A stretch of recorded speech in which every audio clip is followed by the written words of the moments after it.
Boa tarde a todos. Bem-vindos ao segundo dia do TAG Summit Conselheiros. É o nosso 7º TAG Summit Conselheiros.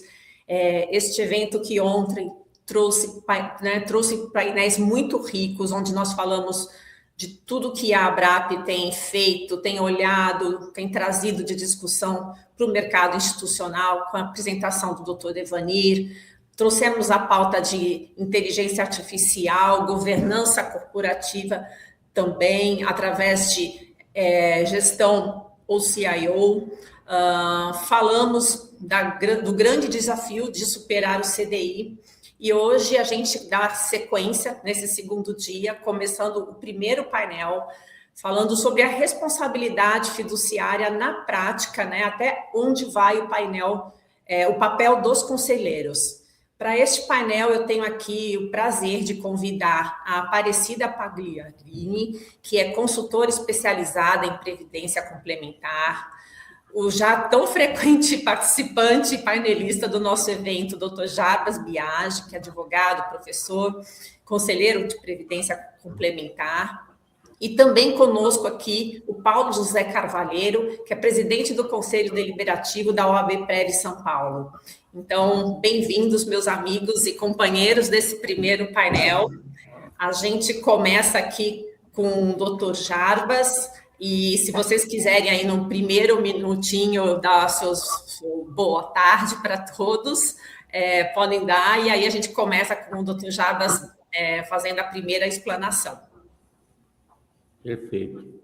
Aparecida, você começa? Começo. Letra A, eu tenho que começar. Boa tarde a todos, prazer imenso, Márcia. Muito obrigada pelo convite. E eu me sinto bem à vontade nesse ambiente, junto com o Paulo, com o Jarbas, esse ambiente da Previdência Complementar. Eu fico muito feliz de estar aqui. Olha, perfeito.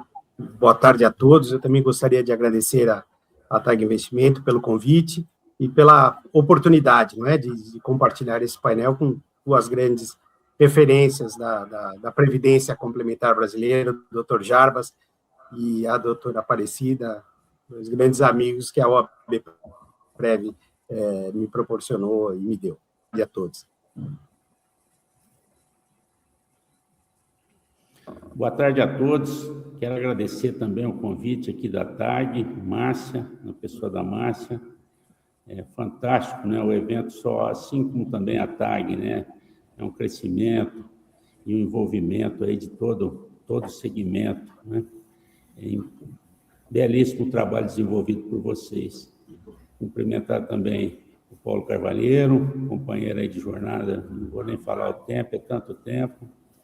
O Paulinho, e cumprimentar também a Aparecida, a Cida Pagliarini, que também é uma companheira aí de jornada de tanto tempo, né, Cida? Então, ótimo, está ótimo aqui, Márcia, obrigado.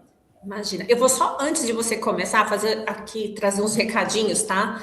Lembrando a todos os conselheiros e participantes deste evento, que aos 2 dias, né, de participação, vocês terão 4 pontos na certificação do ICSS. Esses certificados serão enviados depois do 5º dia útil para todos, tá? Ao final do evento, teremos aí uma pesquisa de satisfação, que é muito importante que todos preencham e contribuam para que a gente sempre aprimore o nosso evento. E o que mais que eu tenho que falar? Na plataforma vocês têm um botãozinho onde vocês podem encaminhar suas perguntas e eu vou estar trazendo aqui para os nossos painelistas. Então, passo a palavra a você, Jarbas. Tá ótimo. Para ver o endereçamento aqui, né? Para todos os senhores aí também, para a Márcia, para o Paulinho e para a Aparecida, né? O nosso segmento, as leis complementares 108 e 109 de 2001, que elas estruturaram, né, o nosso segmento, eles já vêm em decorrência da emenda constitucional 20, né, de 98. Se vocês olharem a emenda constitucional 20 de 98 até a reforma, essa última emenda 103 de 2019, o Estado sinalizou que o regime de previdência privada era alternativa para a segurança social das pessoas, né?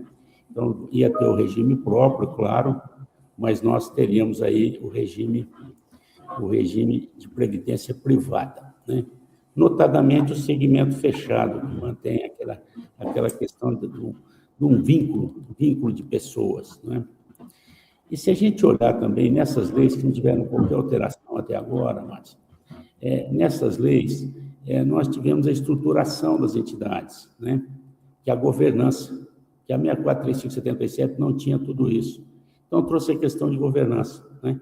E aí trouxe o Conselho Deliberativo, a Diretoria Executiva e o Conselho Fiscal como órgãos obrigatórios, né? Órgãos obrigatórios. E mais ali, a Lei Complementar 109, ela é muito geral, mas a Lei Complementar 108, que regula a relação das estatais, das empresas estatais com as suas entidades, na realidade, ela trouxe ali, até elencou as competências do Conselho, que praticamente consta em todos os estatutos do Conselho Deliberativo. Então, na governança da entidade, todos têm importância, não é? E na governança da entidade, é importante que tenha uma sinergia muito grande. E quando nós discutimos as leis complementares, tanto a 108 como a 109, se pensou que seria interessante trazer a figura do participante obrigatoriamente. Muitas entidades já tinham, não é? E trazer a figura do participante através dos eleitos, no Conselho Fiscal e no Conselho Deliberativo. A lei 108, ela traz, inclusive, uma paridade. No Conselho Deliberativo, o presidente é um dos indicados pelo patrocinador, e no Conselho Fiscal, o presidente é eleito pelos participantes. Refletindo hoje eu converso com as pessoas e gosto disso, sabe? Eu acho que deu certo, acho que funcionou, mas eu escuto reclamação de todo lado, tanto dos participantes, que acham que não teria que ter o voto de qualidade, como também do patrocinador, que acha que o participante não deveria estar ali, tal, o que alguns, mas eu estou dizendo quando há uma reclamação ou outra. Nesse sentido, eu acho que, até por isso, eu acho que nós acertamos. Então, acho que a gente tem um modelo que eu gosto, ele pode se aperfeiçoar, né? Ele pode se aperfeiçoar. Então, um modelo que eu gosto muito, né? Fora isso também, dentro dessa governança da entidade, surgiu a necessidade do Comitê de Investimentos, tá certo? Um órgão importantíssimo, do Comitê de Auditoria, e por aí nós vamos, né? Trabalhando no sentido de fazer aqueles órgãos, né? Porque em colegiado, no meu pensar, e para solidarizar com vocês aqui, na realidade você tem órgãos, é como o corpo humano, né? Então, se minha mão não estiver funcionando aqui, eu não consigo nem falar. Então, na realidade, esses órgãos, eles têm que estar integrados. Tem que haver uma sinergia, tem que haver um conflito, tem que haver um debate, claro, né? Faz parte disso.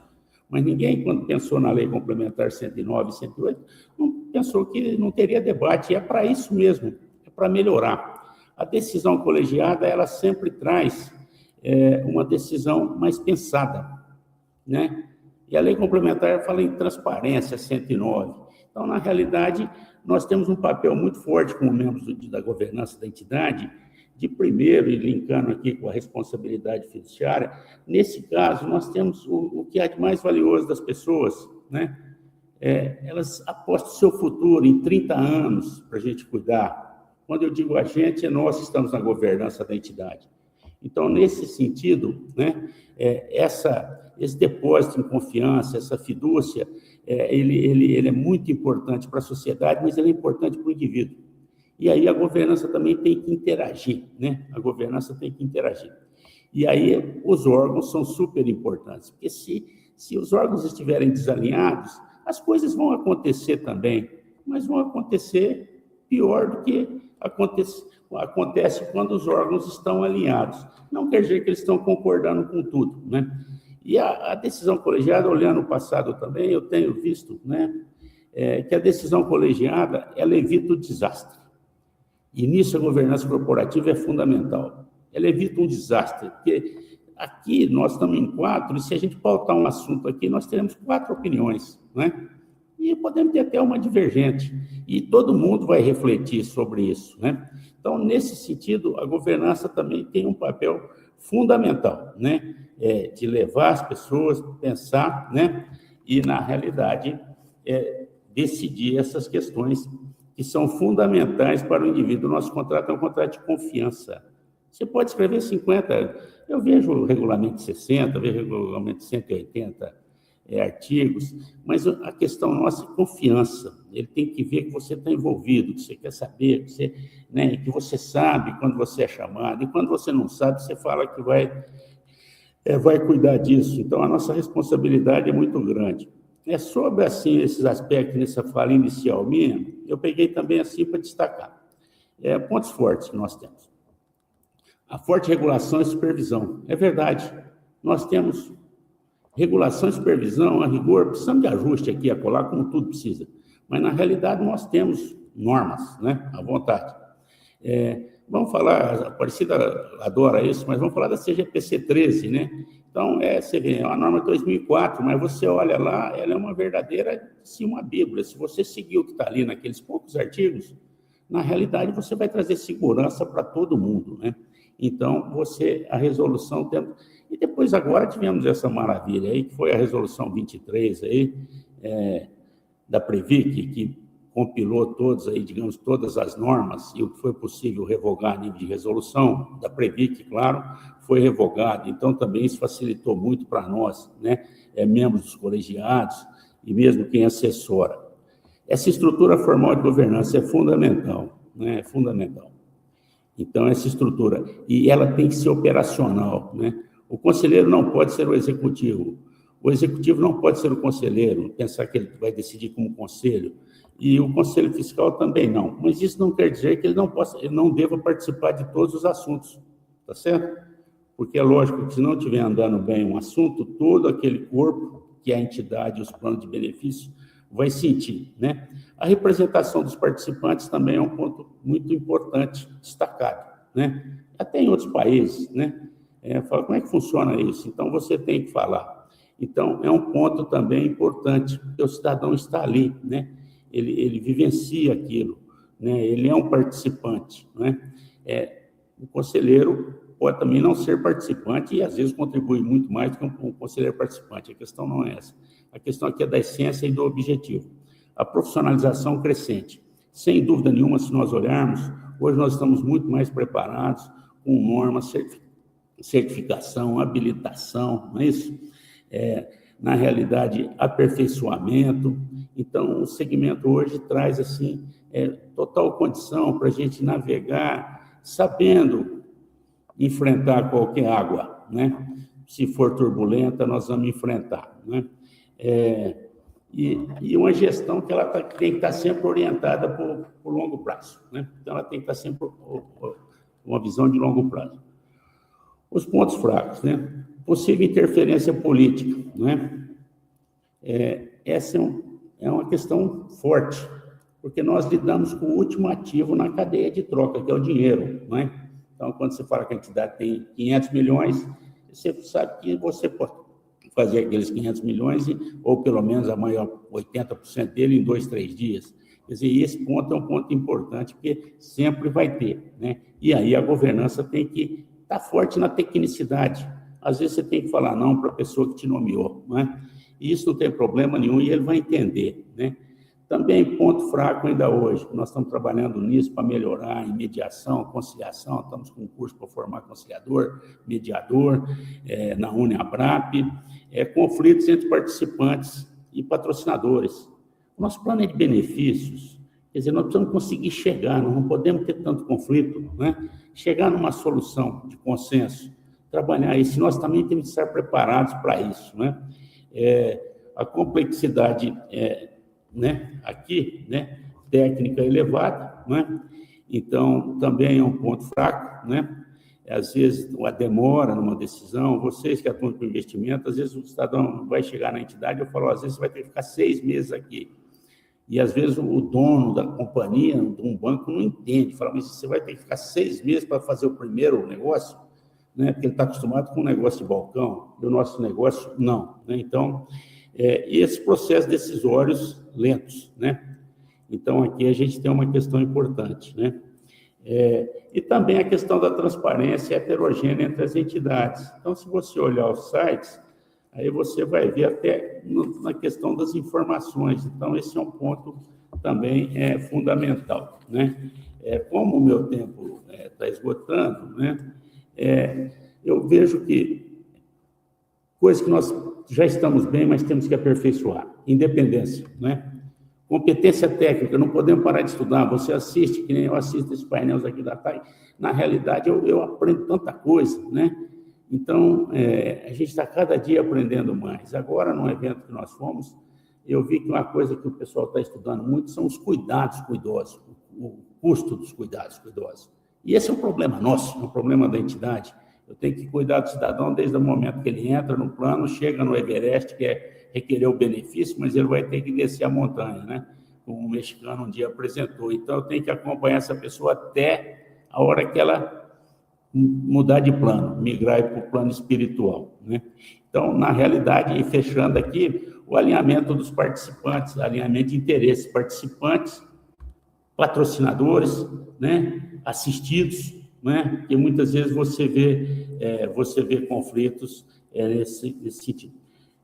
Agora, abrindo a minha fala, eu acho assim, eu sou otimista e acho que é claro que nós evoluímos muito, né?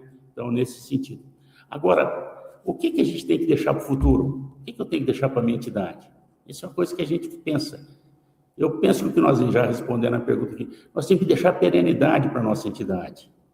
E através de uma postura firme, de uma postura técnica, de uma postura voltada para o interesse da companhia, na companhia que eu digo do plano de benefício.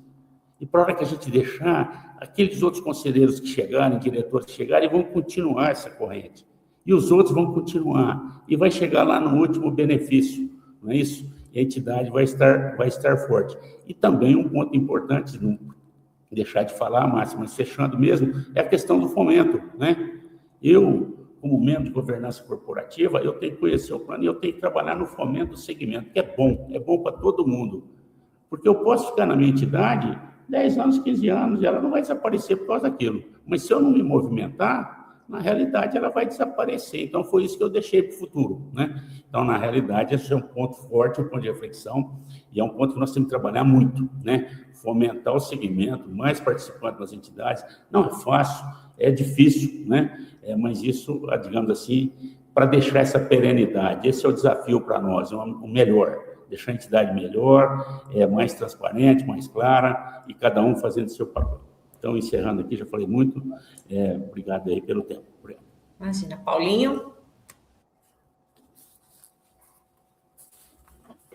Vamos lá. Boa tarde a todos de novo. Então, Márcia, eu estava refletindo, né, aqui,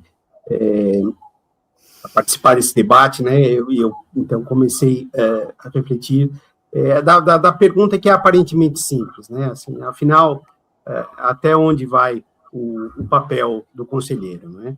E eu cheguei a uma conclusão que esta pergunta talvez esconda uma outra pergunta, talvez ainda mais importante, que é até onde o conselheiro está disposto a se preparar, não é, para exercer adequadamente a sua função, não é? Então, eu me lembro que quando eu tomei assento no Conselho Deliberativo da OABPrev, eu já era advogado e atuava há anos no terceiro setor, era especializado em estatuto de organizações religiosas e acreditava que eu possuía uma formação sólida, não é, para desempenhar essa função.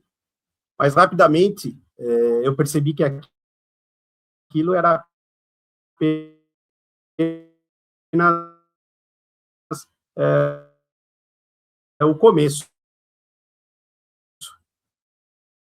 Não é? Eu percebi que as decisões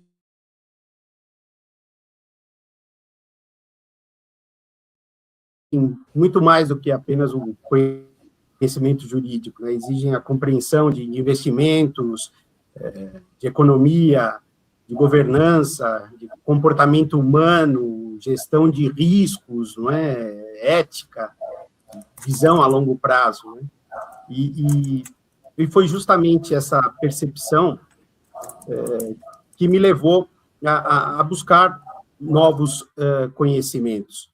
Eu fiz mestrado em Direito e, no meio do mestrado, eu falei, olha, eu quero fazer uma dissertação, então, sobre fundos de pensão. E pude fazer o tema fiscalização dos fundos de pensão, o doutor Jarbas me ajudou, o doutor Luiz Ricardo, né, doutor Devani. Depois, eu fui estudar Sociologia, fiz a faculdade de Sociologia para compreender melhor as transformações da sociedade e o perfil dos participantes. Daí, em seguida, terminei a faculdade de Filosofia, falei assim, de Sociologia, fui fazer Filosofia, não é? Um pouco para aprofundar essas reflexões sobre ética, sobre a tomada de decisões, não é? E, obviamente, também uma outra coisa que me faltava, não é? Que era a questão de entender um pouco mais de investimentos, porque os gestores de investimentos iam fazer explanações do nosso conselho, e às vezes o duration, valuation, ponto na curva, tudo isso daí, eu falei, o que eles estão falando, né? E aí eu fui atrás da tal da certificação da CPA 20, que hoje é CPRO-R, né? Para compreender um pouco mais o universo dos investimentos, né? Então, assim, essa trajetória, eu sempre quis, né, de ir atrás do conhecimento, porque eu lembrava das lições de Pontes de Miranda. A doutora Aparecida gosta muito de Pontes de Miranda, né, que ele falava que quem só direito sabe, nem direito sabe. Paulo, a sua fala está travando um pouquinho. Não sei se... Paulo. Profunda, né? Oi, tá travando. Eu ia falar para você que travou um pouquinho aqui para a gente. Se você pode retomar um pouquinho, quando você falou sobre as certificações, né? Isso. Então, assim, as certificações, então, porque, assim, quando eu fiz a faculdade de Direito, no primeiro ano, estudamos Pontes de Miranda, e ele diria que quem só sabe direito, nem direito sabe, né? Então, obviamente, trata-se de uma afirmação profunda, né? Porque Pontes de Miranda dizia que o direito, ele não vive isoladamente, ele tem que dialogar com a economia, com a política, com a sociologia, né, com a filosofia, e também lembrando o Papa Francisco, que dizia aos seminaristas que eles deveriam não se limitar a ler apenas textos religiosos, né? Ele incentivava os futuros sacerdotes a ler Dostoiévski, Tolstói, não é? E grandes escritores da literatura universal, né? Porque eles revelavam as angústias, os dilemas, as virtudes e a fragilidade do humano. E por que isso é importante? O nosso participante é um ser humano. É um ser humano. Então, na previdência complementar, ocorre algo semelhante, né? Eu costumo dizer que, aí, parafraseando Pontes de Miranda, quem só sabe governança, nem governança sabe, né? Porque governança não é mais. A governança é, acima de tudo, a responsabilidade sobre as decisões que impactam a vida de milhares de pessoas. E aqui me permito uma breve provocação filosófica, né? Quando eu estou terminando agora a faculdade de filosofia, né? A última faculdade que eu parei, né? E daí, no semestre que eu estava estudando sobre Nietzsche, eu falei assim, o que será que Nietzsche pensaria sobre a previdência complementar, né? E ali, fumando charuto, naquela filosofando, né? Eu falei, olha, talvez Nietzsche enxergasse uma contradição interessante, né, na modernidade. De um lado, ele poderia criticar uma sociedade excessivamente preocupada com segurança e previsibilidade, né? Mas, de outro lado, eu tenho certeza que ele admiraria a disciplina, a autonomia e a capacidade de construir um futuro com responsabilidade, né? Então, no fundo, eu acho que Nietzsche, ele nos faria uma pergunta desconfortável, né? Você planeja o futuro por liberdade? Reflexão também vale para nós, conselheiros, né? Na nossa função não é apenas preservar patrimônio, é criar condições para que a dignidade ao longo da vida, não é?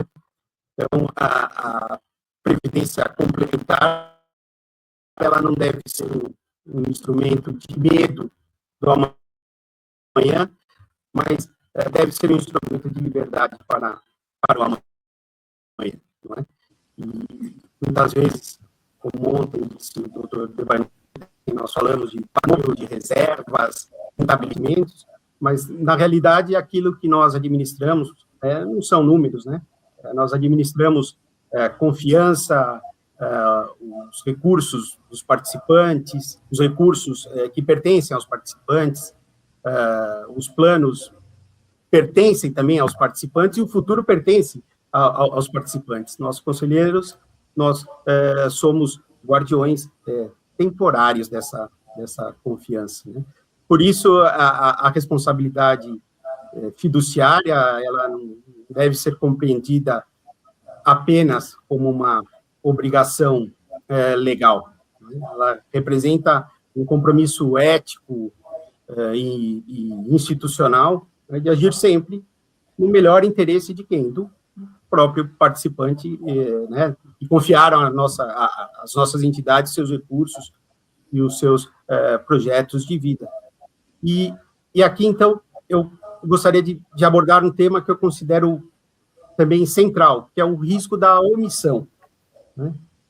Quando a gente fala em responsabilidade, muitas pessoas pensam imediatamente em fraude, em má-fé, né, em irregularidades graves, né? Mas, na minha experiência, né, dentro do sistema, eu vejo que muitas crises institucionais não surgem necessariamente da má-fé, elas surgem, sim, da omissão, né, do conselheiro que não leu os documentos, do conselheiro que não fez as perguntas necessárias, que compareceu à reunião, mas não participou efetivamente das discussões, né, o conselheiro que simplesmente acompanhou a maioria sem exercer o seu dever de reflexão crítica.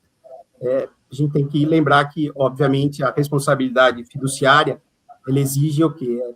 Presença intelectual, exige a curiosidade, exige estudo, né? Exige coragem até para questionar, né? E isso, então, nos leva a um outro ponto importante, outro tema importante, que é a diferença entre a responsabilidade de resultado e a responsabilidade de diligência, né? O conselheiro não é um profeta, né? Ele não controla o mercado, não controla as crises mundiais, não controla os ciclos econômicos, né? Os eventos geopolíticos. Nenhum conselheiro ele tem a obrigação de acertar todas as decisões, né? O que se exige, sim, é a diligência, a prudência, a boa-fé, né? O que se exige de um, né, o que se exige de um conselheiro é que ele tome decisões informadas, decisões fundamentadas, não é? E é justamente aqui que surge o conceito do ato regular de gestão, né? O ato regular de gestão, ele protege o conselheiro que atua de forma diligente, informada, fundamentada, prudente, de boa-fé, não é? Protege quem estudou, quem participou protege quem questionou, né, protege quem votou de forma consciente, mas não protege a omissão, a negligência, a indiferença, né? Por isso, eu costumo dizer que o ato regular de gestão, ele não protege o conselheiro porque ele acertou, ele protege a sua diligência, né? As decisões são colegiadas, mas a responsabilidade continua sendo individual, né? A colegialidade assim, é uma das maiores virtudes da governança, não é? Porque permite pluralidade de opiniões, de experiências, de perspectivas, né?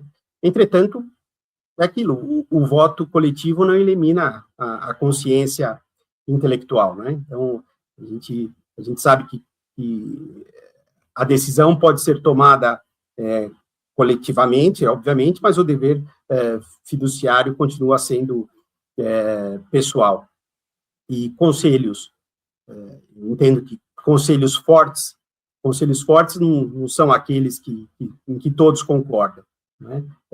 Sempre. São aqueles que todos refletem profundamente antes de concordar, né? Então, aqui caminhando para o encerramento, eu volto à pergunta inicial, né? Afinal, até onde vai o papel do conselheiro, né? Na minha visão, então, terminando aqui, ele vai muito além das atribuições previstas no Estatuto, né? Vai além de reuniões, de votações, de obrigações, né? O papel do conselheiro exige, então, como disse o Dr. Jardim, um estudo permanente, reflexão constante, né? Porque, afinal das contas, a previdência complementar não trata apenas de patrimônio, né? Trata de pessoas, de sonhos, de futuro, né? Então, aqui, só para a minha última reflexão, né? Eu acho que o conselheiro, então, ele não é obrigado a acertar sempre, mas ele é obrigado a estudar sempre. Muito obrigado, Márcia.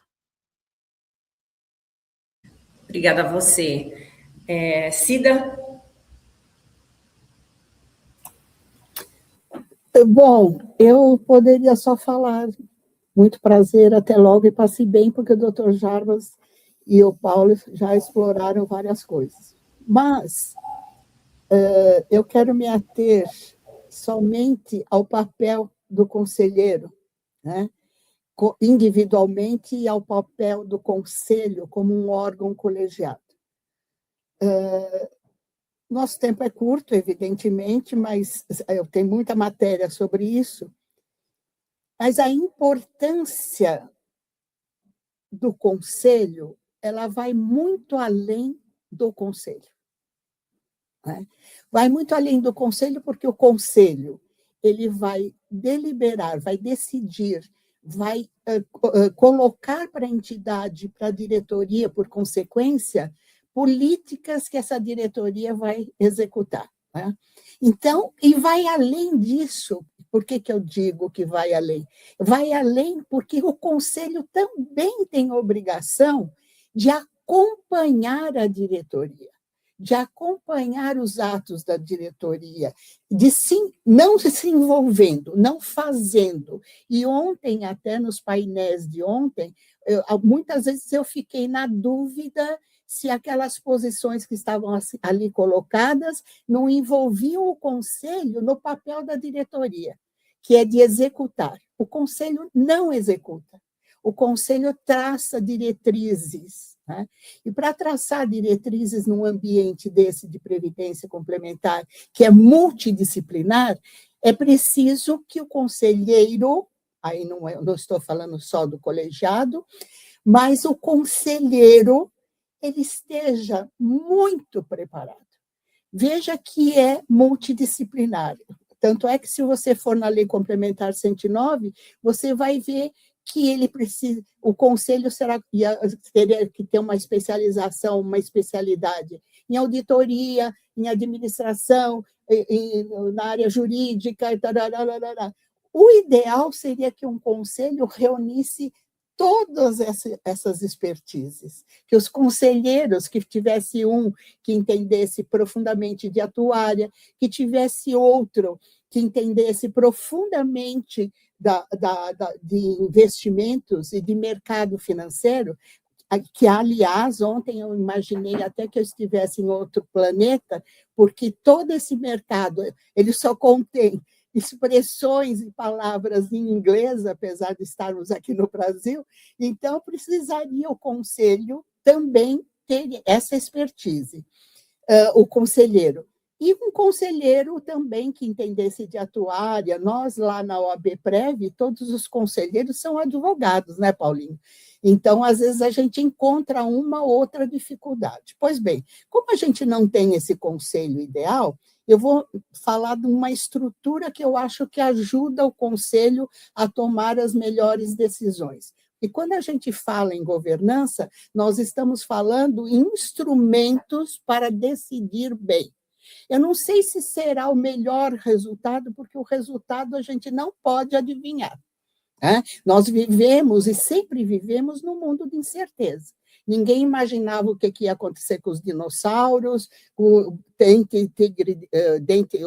tigre dente de sabre, ninguém sabia o que ia acontecer na Revolução Francesa, ninguém se prepara para esse futuro. O futuro ninguém conhece, o futuro é incerto. Tanto é que quando fala assim, ter visão estratégica. A visão estratégica ela vai até certo ponto, porque nós não sabemos o que acontece. Eu sei o que acontece hoje e o que aconteceu no passado. O que vai acontecer amanhã, o conselheiro nem sempre sabe. E se errar, nós temos que entender que nós estamos tratando com seres humanos.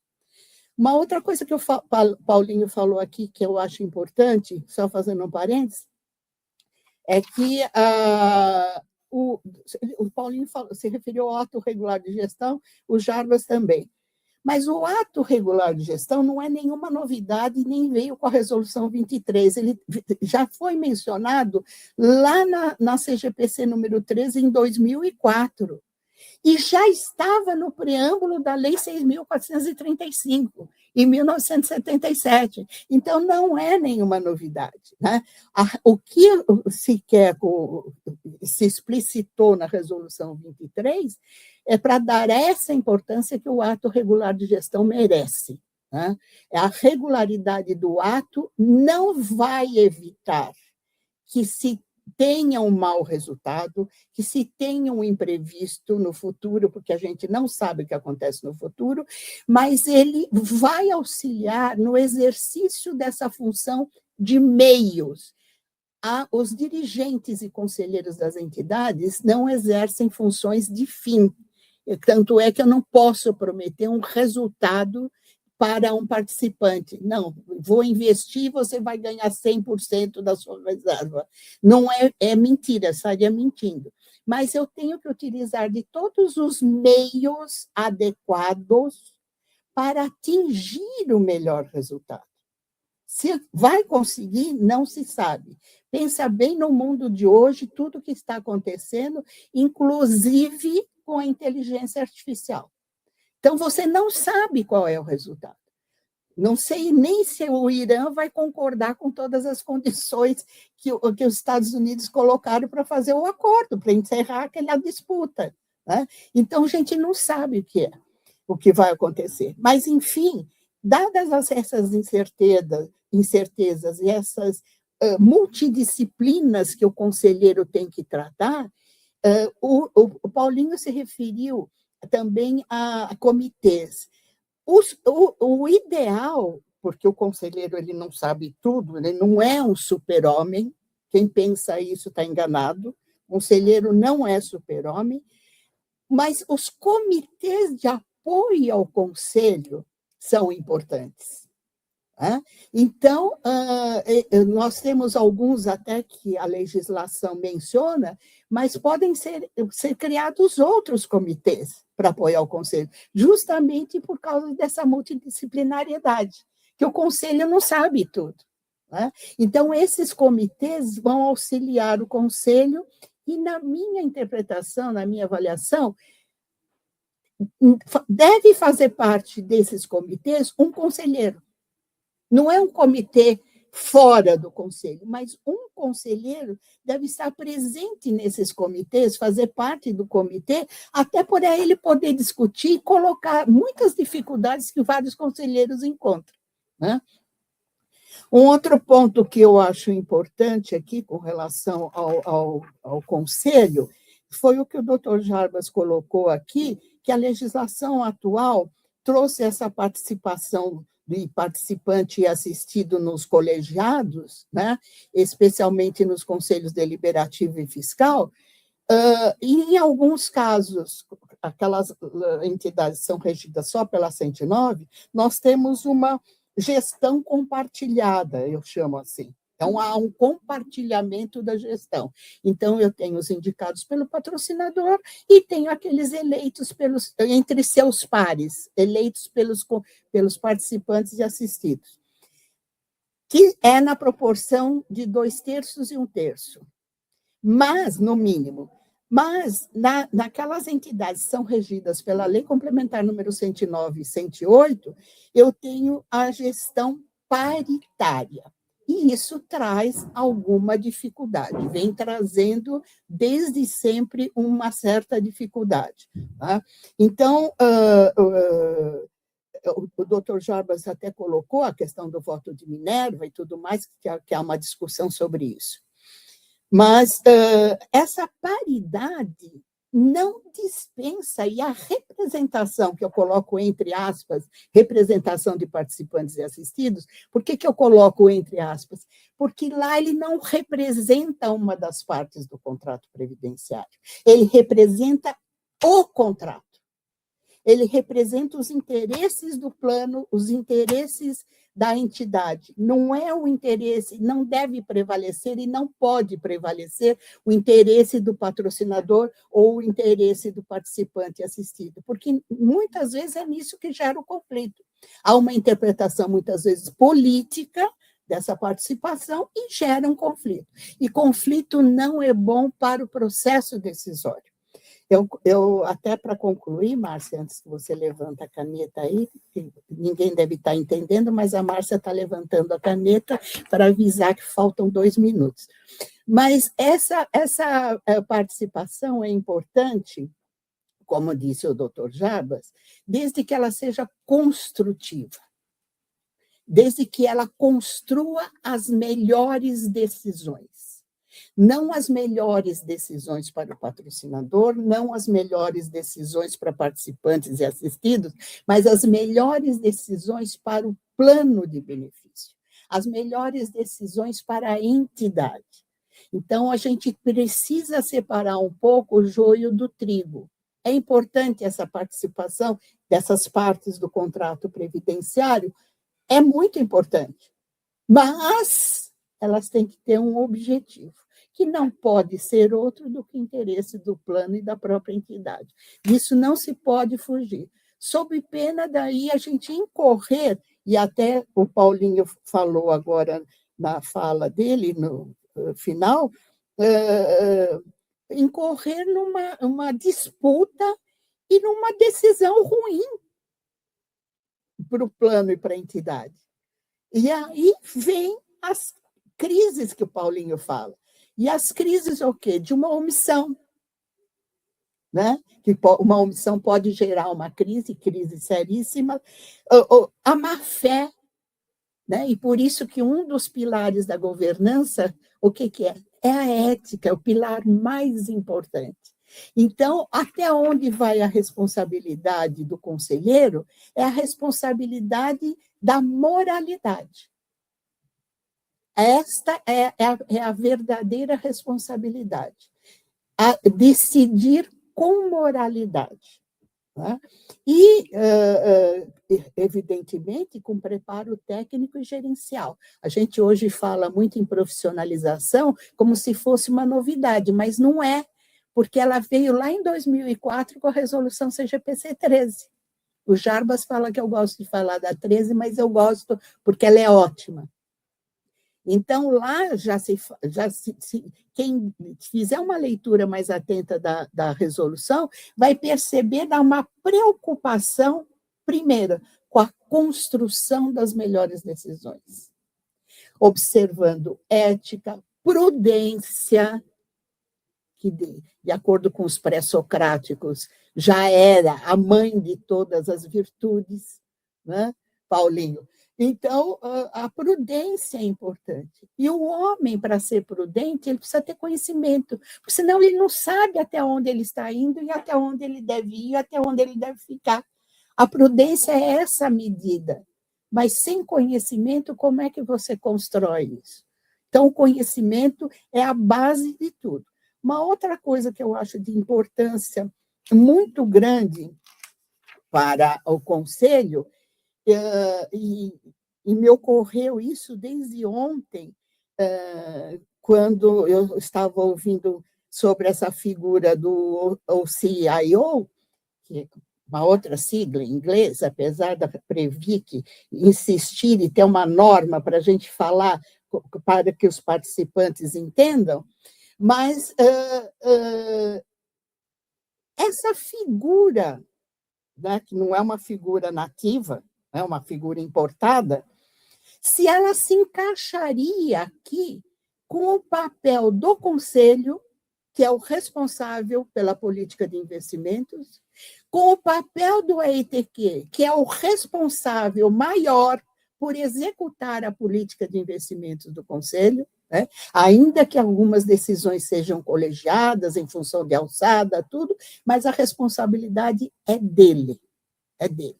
Então, o máximo que ele poderia invocar é que ele foi mal orientado. Mas esse mal orientado também tem um limite, porque ele, para ser um AETQ, ele passa por um processo de qualificação até diferente dos outros membros da diretoria. E a certificação dele é uma certificação especial, tanto é que ele não pode nem assumir o cargo na diretoria se ele não estiver antes certificado e habilitado. Então, isso daí me chamou a atenção, mas eu prometo, Márcia, que eu vou escrever um artigo sobre isso, que eu adoro escrever, e vou explorar mais essa figura alienígena aqui.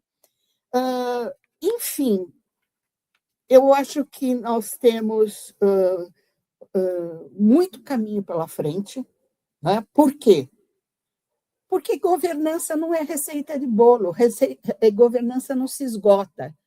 Governança não se confunde com a estrutura administrativa. A governança é o que esta estrutura pratica. Portanto, não se esgota, não existe um modelo de governança. Tudo influi. A cultura do patrocinador, a cultura do próprio ambiente, a preocupação que você tem, essa qualificação que você tem em vários níveis, tudo isso influi na governança, né? Então, o mais importante, e aí é um outro papel do Conselho que eu considero importantíssimo, é acompanhar como se está praticando essa governança no ambiente da entidade e imediatamente verificando qualquer conflito, qualquer coisa, qualquer defeito nesse comportamento, rever imediatamente essa receita.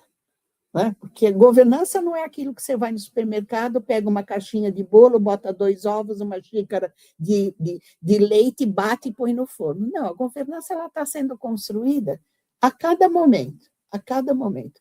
Então, eu acho que até o Conselho precisa encarar isso com uma certa tranquilidade, porque não é falar assim, não, está tudo errado, ou nós erramos aqui. Não, erra e conserta, e vai consertando, e vai aprimorando, e vai se adequando aos novos rumos até que o mundo está tomando. Mas eu gostaria de falar para os conselheiros, olha, a Márcia já está me falando que faltam só 2 minutos, mas eu vou terminar antes, mostrando um lápis para você, pronto. O mais importante aqui é que os conselheiros sejam qualificados,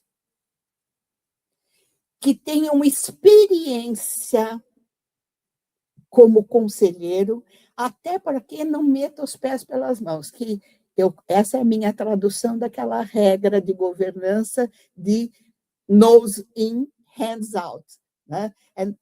Ele não vai executar, mas ele precisa estar sempre atento. E você não pode exigir esse tipo de atenção técnica para quem não tiver qualificação. Né? Pronto, Márcia. Olha, a coisa mais triste para mim, pode ter certeza, é levantar a bendita da caneta, viu? Que a gente combinou aqui. É muito chato. Mas a gente tem aqui algumas perguntas dos nossos participantes. Eu vou começar com você, Jarbas. Como você avalia a figura dos suplentes nos conselhos? Olha, eu entendo que a suplência ela é necessária, né? Isso olhando a questão realmente estrutural. O suplente, eu também estou convencido disso, eu até dei um parecer sobre isso outro dia, o suplente ele tem que estar com a mesma qualificação, ou até mais do que o efetivo, do que o titular. Porque, na realidade, ele pode ser chamado a qualquer momento para substituí-lo numa reunião, tá certo? Então, o suplente deve acompanhar muito. Nas entidades que eu participei, a gente conseguia colocar o seguinte, o suplente, inclusive, para participar da reunião, participar lá como ouvinte. Ele era convidado, então, se ele quisesse participar, participaria. Então, eu vejo como você deve ter a questão da certificação, Márcia, muito rapidamente, habilitação, tudo, trouxe só melhoria para o sistema, mas, sem dúvida nenhuma, você também tem questão de custos, você tem uma série de situações. Então, também você tem, isso aqui tem que ser mensurado, né? Tá certo? Então, às vezes, um pouco menos de suplente do que a quantidade de conselheiros que tem, eu acho que essa é a dosagem ideal. E a preparação do suplente também ela é indispensável, né? Porque muitas vezes a entidade pensa que o suplente realmente vai ser o suplente, ele não precisa ter certificação, não precisa ter qualificação, não precisa ter nada. Mas, na realidade, ele precisa sim, né? Porque, na realidade, é dentro do conhecimento e também para ele poder, eventualmente, vir substituir aí o titular. Mas eu acho importante que tenha, ainda que seja não mesmo na mesma quantidade de conselheiros, acho importante, e pode acontecer um fato, né? Um fato que ninguém espera, um fato extraordinário, o conselheiro ser promovido para uma outra empresa, vai ter que mudar de país e deixar a entidade, quer dizer, tem que ter uma pessoa, um suplente ali para acompanhar. Né? Então, eu entendo como importante. Obrigado. Obrigado por quem fez a pergunta. Obrigado. Temos uma aqui para você, Cida. Se o colegiado do Conselho Deliberativo toma a decisão com votos da maioria, sendo um conselheiro no seu papel fiduciário votar contra, como ele ou ela pode se proteger caso tenha sido uma decisão que gere algum problema? Bom, primeiro, meu aconselhamento é rezar muito. Né? É sempre bom. Mas, se eu entendi essa pergunta, a responsabilidade colegiada é pela tomada de decisão do colégio pela maioria. Essa é a responsabilidade. A maioria decidindo, isso tem que ser seguido e observado. Não tem choro nem vela. Agora, quem divergir, que votar contra, que não concordar com essa decisão, ele deve pedir para registrar o seu voto, a sua manifestação em ata, fundamentadamente, não pode falar, registre aí que eu sou contra, não é assim que funciona, mas ele precisa dar os fundamentos da discordância. Até porque é pressuposto que você vá para a reunião preparado para decidir. Então, antes da reunião, você já construiu parte do seu convencimento. Porque, como é um colégio que decide, o convencimento final será construído por todos. Então, divergir, eu acho que é até salutar, que pode chamar atenção para algum ponto que não foi observado, algum outro viés que deve ser comentado ali, e a divergência é sempre saudável para a construção de um voto coletivo. Agora, só com relação ao que o Jarbas falou do suplente, eu queria só complementar, Jarbas, se você me permite, e Márcia, não levante a caneta, por favor. Claro. Mas o suplente, ele é importante também para compor quórum, porque eu posso ter matérias que exigem um quórum de deliberação, ou mesmo de instalação do colégio, e eu não ter um número suficiente. E matérias importantes não podem ser deixadas para outro dia. Então, ali na composição do quórum, a figura do suplente é muito importante. Como é importante também, e para mim, mais ainda, para dar o equilíbrio nas entidades regidas pela 109 e pela 108, porque as decisões colegiadas exigem a paridade da representação, entre aspas, da paridade. Então, se eu tiver 3 conselheiros que forem indicados pelo patrocinador e 2 eleitos por participantes e assistidos, essa decisão não será tomada com o princípio da paridade. Então, aí entra também a importância do figura.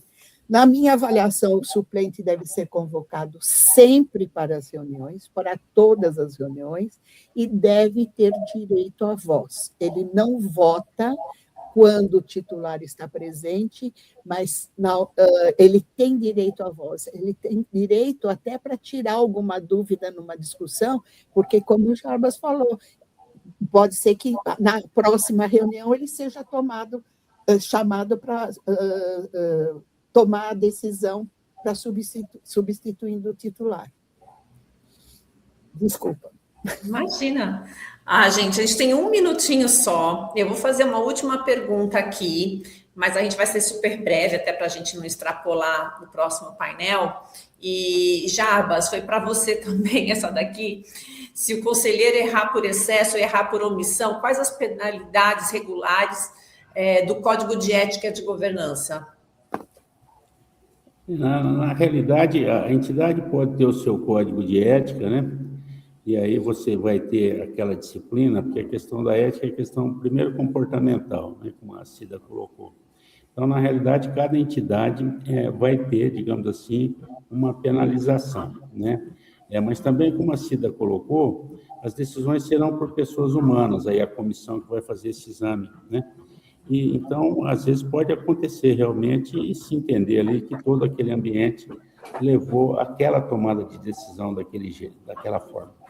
É sempre dentro da questão da boa-fé, né, da integridade, né, e só concluindo, Márcia, então, nesse sentido, vai depender realmente dessa análise, inclusive de comissões de éticas ou comitês de éticas que cuidam das hipóteses concretas que ocorrem. Normativamente, eu acho que nós estamos muito bem. Tem muita coisa, uma coisa e outra para aperfeiçoar. A gente precisa também investir muito em nós, nesse sentido. E quando eu falo nós, eu também sou do segmento.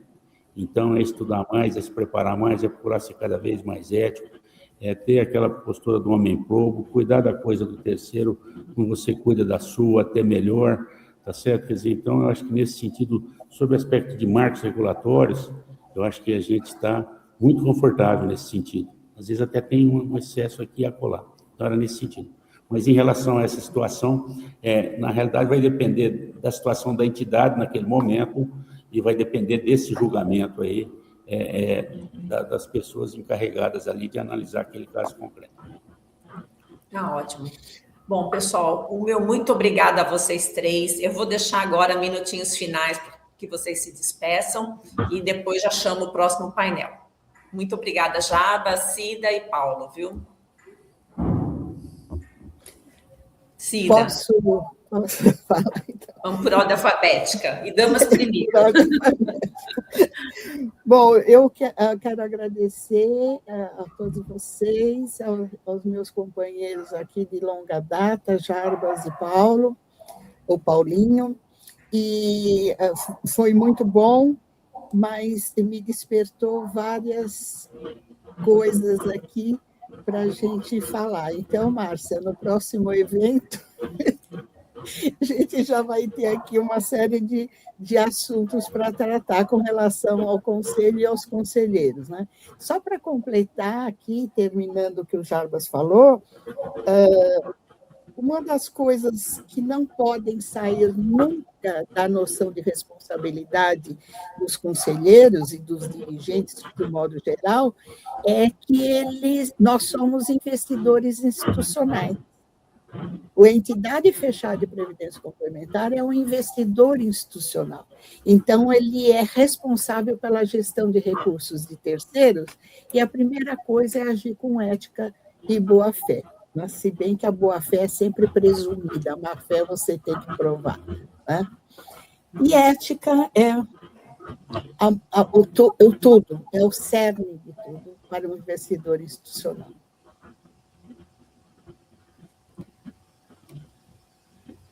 Jarbas?